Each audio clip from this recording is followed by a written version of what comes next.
So I read this and I was thrilled for him. I was proud of him. I was so excited for him. And you can imagine what I'm thinking as I take out the second piece of paper from the envelope, and I'm shaking. And I open it up and I read it. And I read it and I read it again. It took 3 readings for me to understand what this piece of paper was, this second piece of paper. It was a written order to me from the Chief of the Defence Forces, so the most senior officer in the military, ordering me never to speak of the role that I had performed at Al Jamiat to anybody, inside or outside the armed forces. It's what we called a gag order. Mm-hmm. And when I read this for a third occasion, I had an involuntary flashback to 20 years earlier, to 9.5-year-old Rabia. Mm. And I remember thinking as I sat on my hospital bed, it's happening again. I'm being gagged and silenced again. And I remember thinking, is this what my life has come to? Is this all I have to look forward to? Is this as good as it gets? As a woman, as a Muslim, as a minority, as someone who has tried to overcome adversity and do some good. And I remember thinking, it can't be. Too much has changed. Not only am I 20 years older, but I'm educated, I'm articulate. I've dedicated my life to the law, for goodness sake, to fairness, to equality, to justice. And that's what I've been doing now for so many years. And I'm now a leader. And I have privilege. I have a voice. I have a sphere of influence. People look to me to lead by example, to lead with values, to lead from the front as a role model.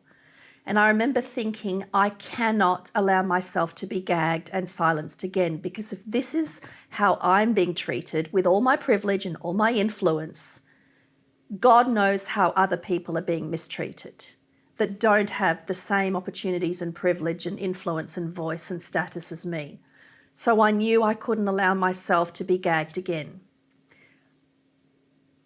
But life and its curveballs weren't finished with us yet, because 3 weeks after I was eventually discharged from hospital and returned to work, my then husband was diagnosed with cancer.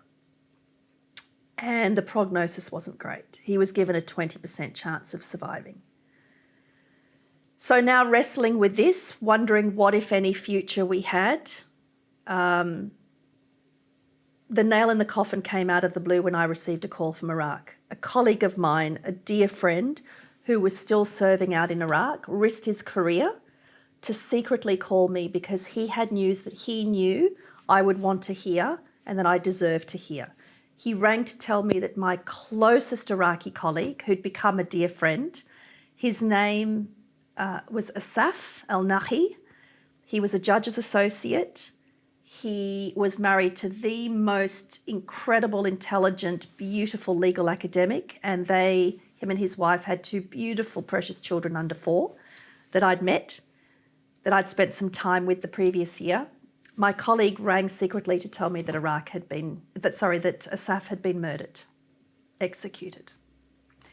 And I knew instantly that I was largely responsible for his death, because I had convinced him the year before to work with me, to stand beside me in exposing the abuses of his people. And he so bravely worked closely with me. And when I was safely returned to the UK, the mark of that man's courage, he continued this work largely on his own, because he believed so much in the importance of this work. And that's why he was shot twice in the back. And when I received this call, all I remember is looking down and seeing Asaf's blood on my hands. And all I remember thinking was I was the reason for why these 2 precious, tiny children were now going to grow up without their daddy. And on that day, my world went black. And I remember dropping to my knees, and I didn't want to live another second.